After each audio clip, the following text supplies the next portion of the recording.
Eu sou o Pastor Walter e este é o seu canal.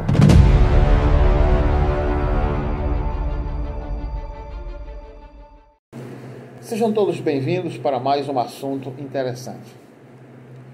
Por causa da visão religiosa de muita gente, nós vemos o céu não como um lugar, não como um país, como um reino, mas como um estado de espírito.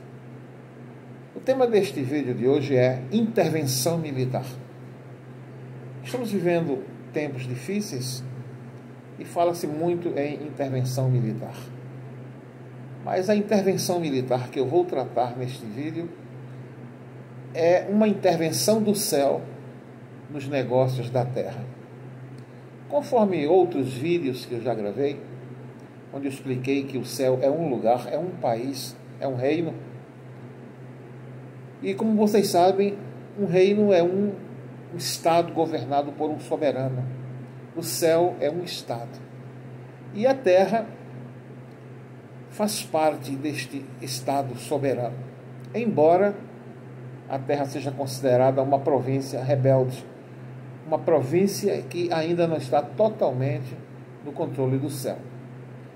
No princípio, Deus criou os céus e a terra. Claro, como eu já mostrei em outros vídeos, primeiro ele criou o céu, a morada dos anjos, onde está o seu trono. Depois ele criou o universo, onde estão os planetas, os astros do firmamento. E por fim, ele criou a terra. Nas entrelinhas, ele criou os seus exércitos. É por isso que ele é conhecido como Jeová Tsabaoth, o Senhor dos exércitos. Exércitos, quando a Bíblia se refere a isso, fala dos astros do firmamento, mas também falam dos seres que povoam o lugar da morada de Deus. A terra foi entregue ao homem e o homem a perdeu. Foi enganado e a perdeu, e a terra saiu de debaixo da autoridade deste reino. Mas este reino ainda é o Senhor do universo. E embora a terra não esteja debaixo do governo do reino, ela pertence, ela faz parte do reino de Deus. Neste assunto aqui que vamos tratar, eu gostaria de mencionar alguns momentos em que Deus interferiu nos negócios da terra, porque as coisas estavam descambando para uma direção não desejável, e ele, como Senhor do universo, que tem autoridade e o domínio lhe pertence, ele interferiu nos negócios da terra. A primeira intervenção de Deus nos negócios da terra deu-se logo após a criação da terra.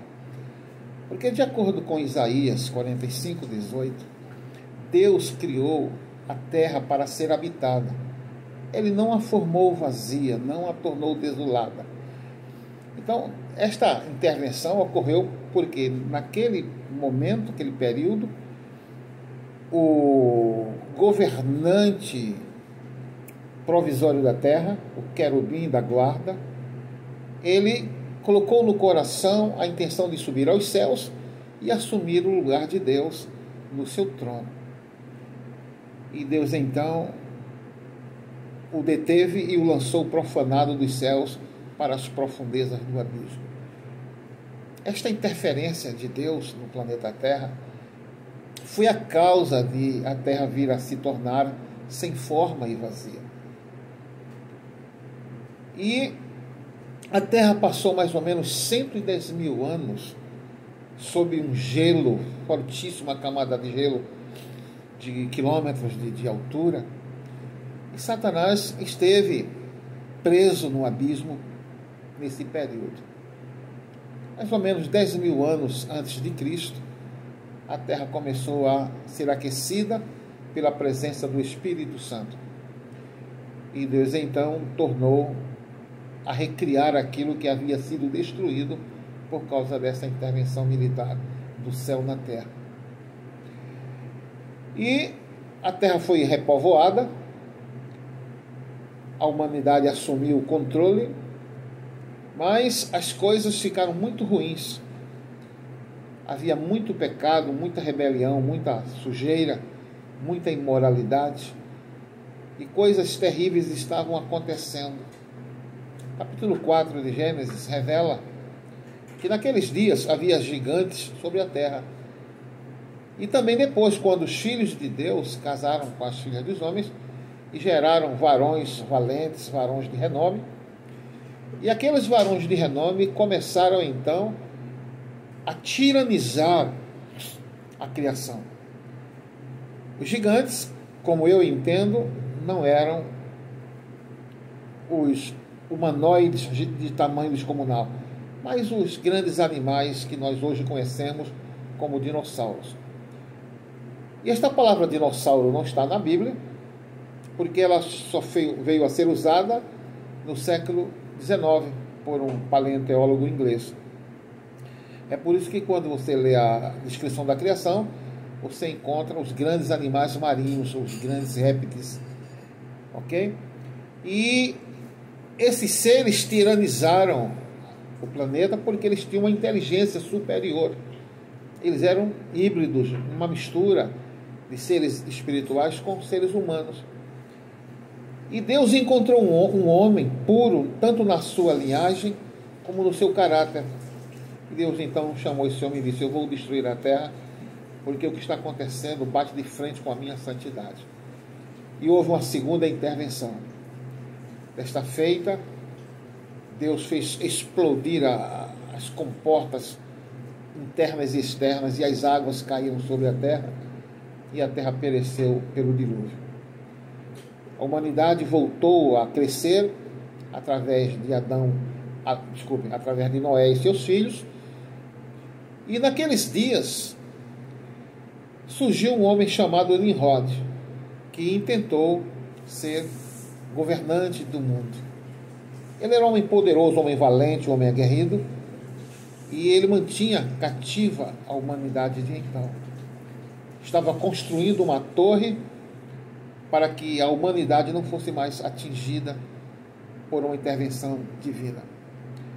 Lá no capítulo 11 de Gênesis, vemos a terceira intervenção, quando Deus fala para si mesmo, né, o Pai, o Filho e o Espírito Santo: vamos descer e vamos confundir ali a linguagem dos homens, porque esses caras pensam igual, eles têm uma linguagem igual, eles querem fazer coisas terríveis e nada vai detê-los por causa da unidade que eles têm.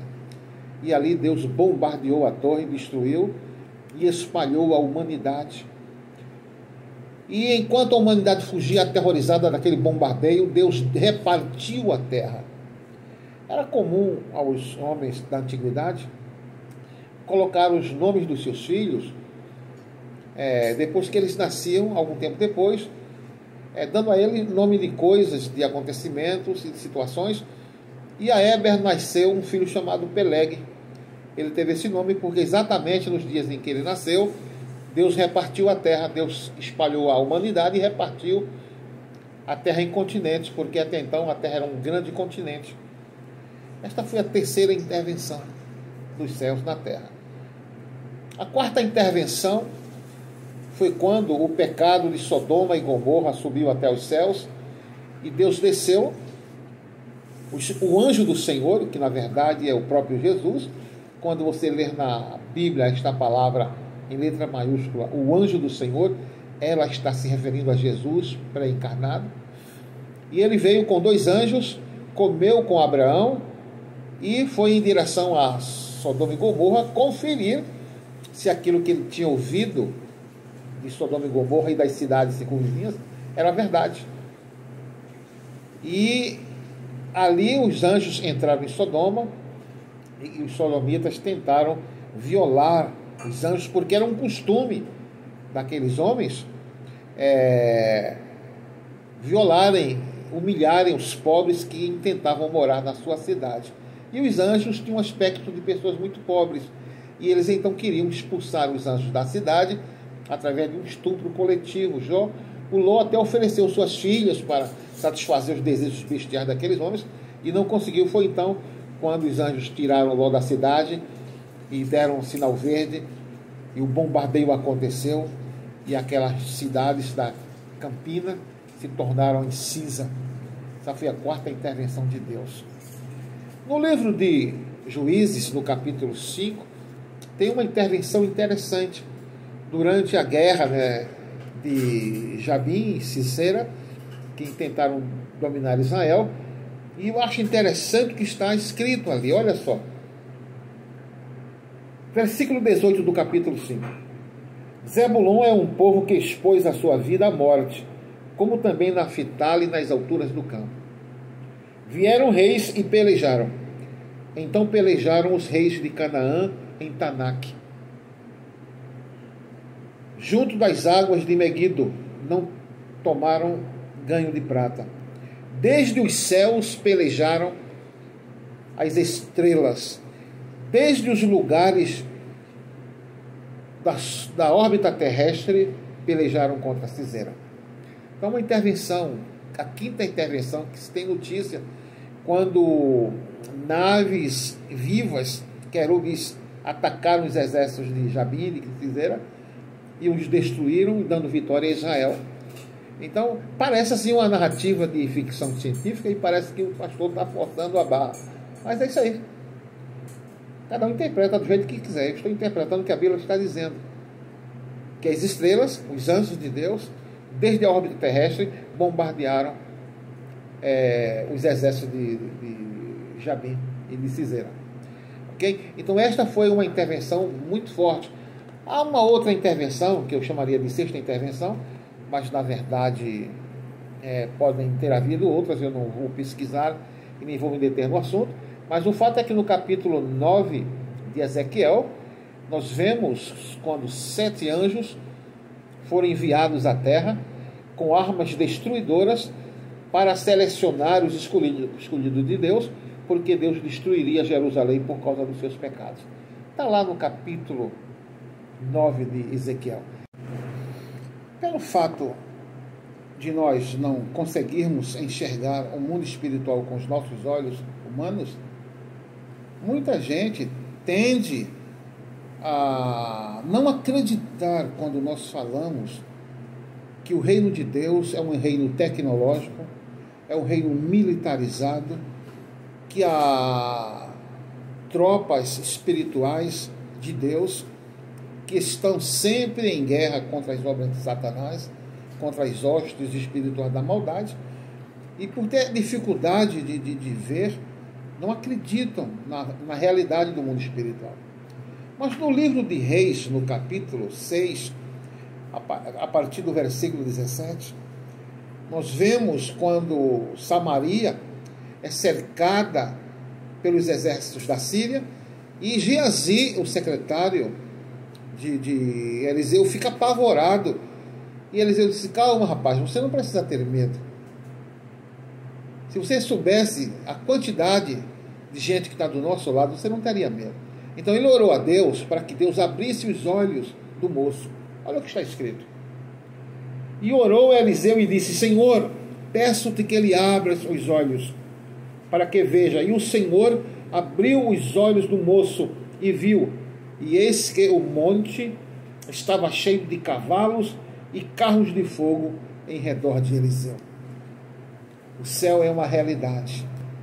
Há militares poderosos, anjos de guerra, varões, que estão batalhando em nosso favor. Por isso o cristão não tem que ter medo de nada. Se o medo vier, ele tem que reagir e dizer para Deus: Pai, no dia em que eu sentir medo, hei de confiar no Senhor. Porque o exército do céu é uma realidade e eles estão aí prontos para agir em nosso favor quando as nossas orações autorizarem-nos a agir em nosso favor.